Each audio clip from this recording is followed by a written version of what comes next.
રાજ્યમાં ગરમીના પ્રકોપ વચ્ચે હવામાન વિભાગ દ્વારા વરસાદની શક્યતા વ્યક્ત કરવામાં આવી છે. હવામાન વિભાગે આજથી 6 દિવસ દરમિયાન છૂટાછવાયા વરસાદની આગાહી વ્યક્ત કરી છે. જે અનુસાર આજે સૌરાષ્ટ્ર અને દક્ષિણ ગુજરાતમાં હળવાથી મધ્યમ વરસાદની શક્યતા છે. જે અંતર્ગત જૂનાગઢ, અમરેલી, ભાવનગર, સુરત, તાપી સાથે વડોદરા તેમજ મહીસાગરમાં વરસાદી માહોલ જોવા મળી શકે છે. તો આવતીકાલે દક્ષિણ ગુજરાતના તાપી, નવસારી તેમજ અમરેલી અને ભાવનગરમાં वरसादी वातावरण જોવા મળી શકે છે.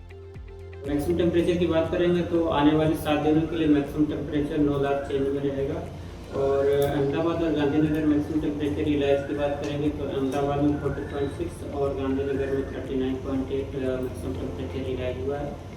और विंड डायरेक्शन की बात करेंगे तो जो गुजरात लैंड रीजन पे विंड आज के लिए प्रिवेल करेगी वो south westerly to westerly wind prevail करेगी। सौराष्ट्र रीजन के डिस्ट्रिक्ट है राजकोट, अमरेली, भावनगर, गीर सोमनाथ, जूनागढ़, पोरबंदर और कोटा डिस्ट्रिक्ट शामिल है। और गुजरात रीजन के जो डिस्ट्रिक्ट है जहाँ पर आइसोलेटेड प्लेसेस पे लाइट टू मॉडरेट ट्रेंड का पूर्वानुमान है वो डिस्ट्रिक्ट है दाहोद, छोटा उदयपुर, नर्मदा, डांग, नवसारी, वलसाड़, दमन, दादरा नगर हवेली,